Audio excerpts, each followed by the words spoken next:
Muy buenas tardes, nuestro grupo está conformado por Ana Herrera Gallego, Cristina García Pérez y Raquel Moreno Pérez, y en este trabajo vamos a describir la batería cognitiva de la Merrill-Palmer-R. Aquí aparece reflejado el índice que vamos a seguir para explicar todos los puntos de este trabajo. En primer lugar, vamos a empezar con una breve introducción acerca del Merrill-Palmer-R y concretamente de la batería cognitiva. La batería cognitiva usada para la realización de este trabajo forma parte de una de las escalas de desarrollo de la Merrill-Palmer-R. Estas escalas son una batería destinada a evaluar de forma global el desarrollo infantil y explorar las 5 áreas de dicho desarrollo, conformadas por el desarrollo cognitivo, el lenguaje y comunicación, el desarrollo motor, el desarrollo socioemocional y la conducta adaptativa. Como ya hemos comentado, la primera de las 5 áreas mencionadas en la diapositiva anterior, el desarrollo cognitivo, podemos medirlo a través de la batería cognitiva. Gracias a esta batería podemos obtener información acerca de las 6 habilidades de los niños, que serían la cognición, la motricidad fina, el lenguaje receptivo, la memoria, la velocidad de procesamiento o la coordinación visomotora, además de ofrecernos un dato sobre un índice global reuniendo todos los anteriores. En primer lugar, la cognición se refiere a la capacidad que tiene el ser humano para conocer su entorno, mediante el uso del pensamiento, la memoria, la conciencia o el sentido de la realidad. La motricidad fina se refiere a nuestra capacidad para utilizar un objeto o una herramienta mediante el uso de las extremidades, principalmente de las superiores. Y el lenguaje receptivo nos permite usar y comprender tanto símbolos, señas, palabras o gestos, y este tipo de lenguaje es fundamental para conocer qué es lo que percibe el niño del mundo que le rodea. Por otro lado, la memoria es la capacidad de retener y de usar el conocimiento o la información. Para poder recuperar alguna información, primero debemos almacenarla en la memoria para que después pueda codificarse, organizarse y por último poder ser recuperada. La velocidad de procesamiento consiste en la rapidez en la que captamos la información, es entendida y se comienza a ofrecer una respuesta. Y por último, la coordinación visomotora es la que implica movimientos controlados que requieren de gran precisión, donde utilizamos los ojos y las manos de forma simultánea.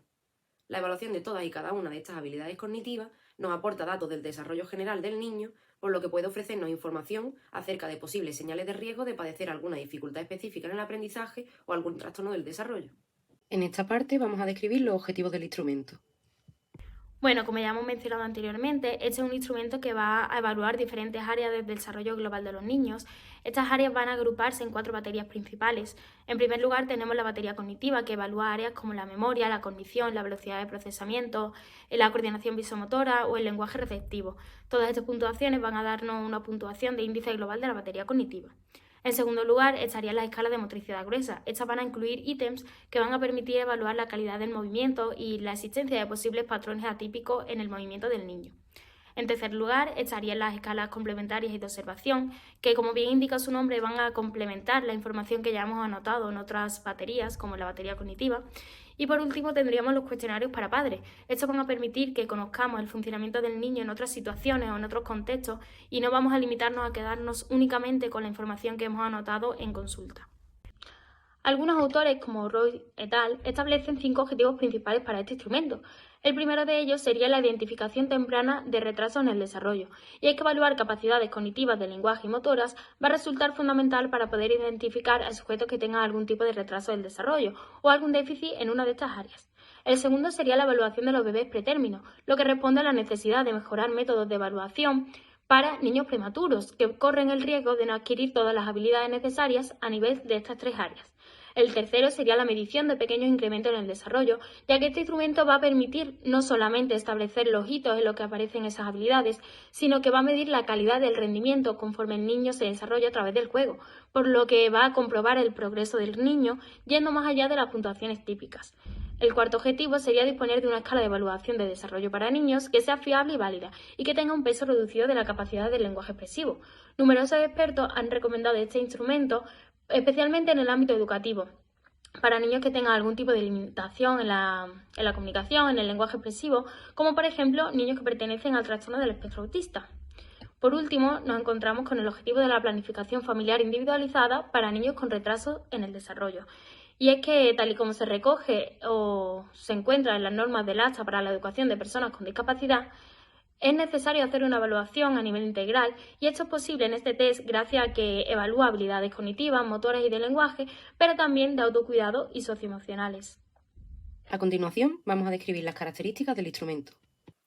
En esta parte vamos a describir la ficha técnica del test Merrill-Palmer-R. Su nombre completo sería Batería Cognitiva de las Escalas de Desarrollo de Merrill-Palmer-R. El test fue creado por Gail Royd y Jackie Samples en el año 2004. Tiene su adaptación española hecha por Fernando Sánchez Sánchez, Pablo Santamaría Fernández, Irene Fernández Pinto y David Arribas Águila, miembros del departamento de I+D de TEA Ediciones. La aplicación es individual y se hace en papel, y su duración ocupa entre 30 y 40 minutos aproximadamente. La edad de aplicación abarca hasta los 78 meses y ocupa las categorías clínica y escolar. El objetivo general de este test sería el de evaluar de forma global el desarrollo infantil, teniendo en cuenta capacidades como la cognición, la motricidad fina, el lenguaje receptivo, la memoria, la velocidad de procesamiento o la coordinación visomotora. Los materiales de los que dispone la Merrill Palmer R serían, en primer lugar, un manual, acompañado de 2 cuadernos de estímulos A y B, 7 cuadernillos entre los que se incluyen batería cognitiva, motricidad gruesa, lenguaje expresivo examinador, lenguaje expresivo padres, socioemocional, conducta adaptativa y autocuidado y estilo de temperamento, además de una hoja de resumen de resultados y perfil de desarrollo y una extensa cantidad de materiales entre los que se encuentran láminas o juguetes. La escala de desarrollo Merrill Palmer R se va a dividir en 5 áreas fundamentales, que son el desarrollo motor, el desarrollo cognitivo, el desarrollo socioemocional, la conducta adaptativa y la comunicación y el lenguaje. Si nos centramos en esta última, la comunicación y el lenguaje, realmente lo que evalúa es el lenguaje expresivo, y para ello utiliza 2 tipos de cuestionarios, uno para padres y otro para el examinador. Un ejemplo de ítem de cuestionarios para los padres sería: ¿su hijo balbucea queriendo expresar tristeza o satisfacción? Y un ejemplo de ítem de cuestionario para el examinador podría ser señalar lo que el manual indique y preguntar ¿qué es esto? O ¿cómo se llama esto? En caso de que con la primera pregunta no nos sepan contestar. Si ya nos vamos al desarrollo motor o motricidad gruesa, porque generalmente se centra en la motricidad gruesa, este también se va a dividir en 2. ¿Por qué se va a dividir en 2? Porque en realidad lo que quiere encontrar es identificar algunos problemas que pueda haber en cuanto a los movimientos. Entonces evalúa 2 cosas: movimientos atípicos y calidad del movimiento. Y un ejemplo de ítem podría ser que, colocando al niño sobre el pecho del cuidador y boca abajo, ver si utiliza los codos como apoyo, intercambiándolos para su movimiento. La escala de desarrollo socioemocional de la Merrill Palmer R, al final lo que va a medir es una de las 5 áreas del desarrollo, que sería las habilidades sociales en la primera infancia. Y aunque parece algo más cognitivo, también evalúa cosas como el temperamento, y por eso tienen que completarlo los padres y no los niños, porque no son capaces de identificar aún estas cosas. Al final aquí lo que vamos a medir son las habilidades sociales, que cómo interactúa con sus iguales o con los que no son iguales a ellos, el carácter, la madurez, las amistades. Y un ejemplo de ítem sería: ¿su hijo es capaz de interpretar las expresiones faciales? Otra escala que tenemos por aquí, como mencionado anteriormente, es la escala de conducta adaptativa, que también va a tener que ser complementada por los padres, y un ejemplo de ítem sería: ¿su hijo es capaz de ducharse solo?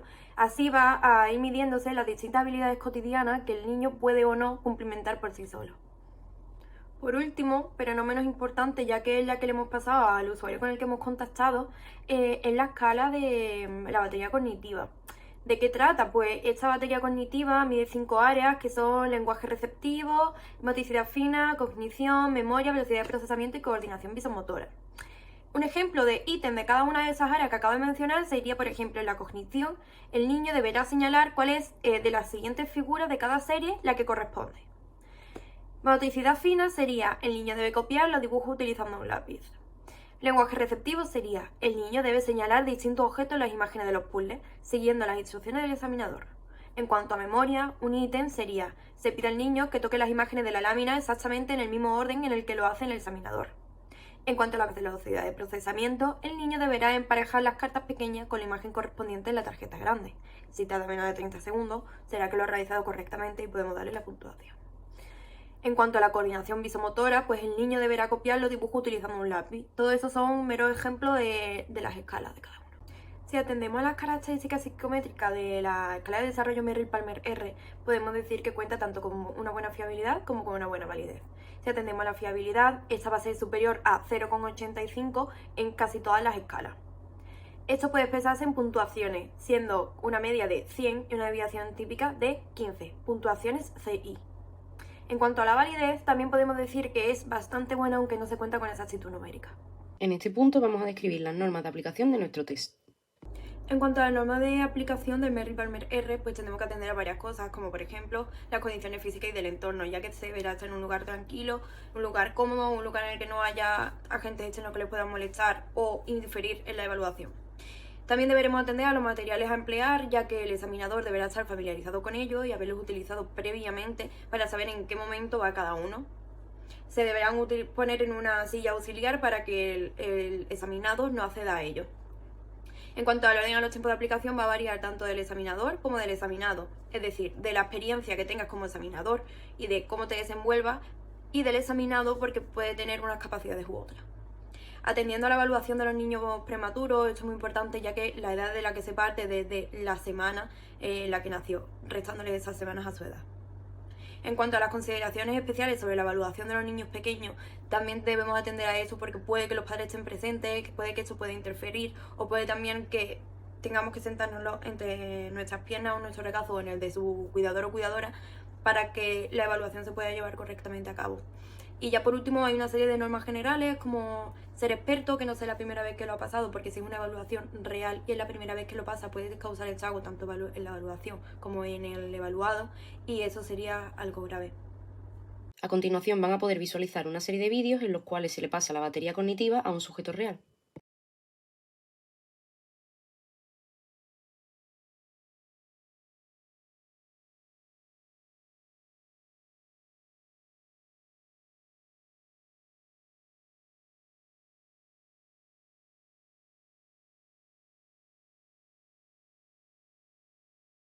En esta parte vamos a hacer un repaso a través de la interpretación de las puntuaciones obtenidas.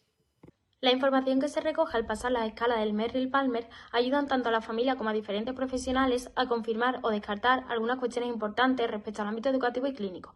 Las puntuaciones obtenidas van a facilitar la formulación de hipótesis acerca del funcionamiento de los sujetos. Por ello, una vez comprobados sus antecedentes y la historia clínica de la niña, vamos a proceder a analizar dichos resultados. El área que más nos preocupa de la batería cognitiva es el área cognitiva, y es que parece indicar que D se encuentra en una categoría baja para su edad, pudiendo plantear indagar sobre la existencia de posibles problemas. En esta categoría obtiene una puntuación directa de 100, lo que equivale a una puntuación de desarrollo en el índice global de 465 y a una edad de 58 meses, siendo esta área la que parece que la edad equivalente es la más baja. Según puede observarse en el cuadernillo del examinador de la batería cognitiva y en la hoja resumen de resultados y perfil de desarrollo del Merrill, podríamos decir que el perfil de la batería cognitiva de D es homogéneo. En todas sus escalas, excepto la de velocidad de procesamiento, las puntuaciones indican que tiene un nivel de desarrollo inferior al de los niños de su edad, lo que puede generar ciertas limitaciones. La edad cronológica de la niña es de 77 meses. Sin embargo, la edad equivalente que se corresponde con lo obtenido en todas estas áreas oscila entre los 58 meses y los 68 meses de edad, situando a la niña muy por debajo de las puntuaciones que debería de tener según su edad. Respecto a las puntuaciones obtenidas en la escala socioemocional, la niña tiene una puntuación directa de 77, lo que significa que su puntuación de desarrollo es de 460 y esto equivale a una edad de 78 meses. Esto sugiere que es la única área en la que la niña tiene una edad cronológica que se aproxima a su edad equivalente. Dicha información se corresponde con la recogida también por los padres y esto es muy importante porque indica que a pesar de tener ciertas limitaciones en el lenguaje, esto no ha supuesto una limitación para la niña a la hora de comunicarse con los demás. En el caso del lenguaje tenemos el lenguaje expresivo examinador, lo que indica que la niña se encuentra nuevamente en una categoría inferior con una puntuación directa de 32 que equivale a 63 meses de edad. En el lenguaje expresivo padre se obtiene la edad equivalente de 19 meses y este es el dato más preocupante puesto que sitúa a D muy por debajo del nivel que debería de tener según los datos que corresponden con su edad. En el caso del lenguaje expresivo, obtiene una edad equivalente de 25 meses. Y por último, en el índice total del lenguaje, las puntuaciones directas de 126 y las puntuaciones de desarrollo de 436 indican que la niña tiene una edad equivalente de 33 meses. Como puede observarse, las puntuaciones recogidas en el lenguaje son las más preocupantes.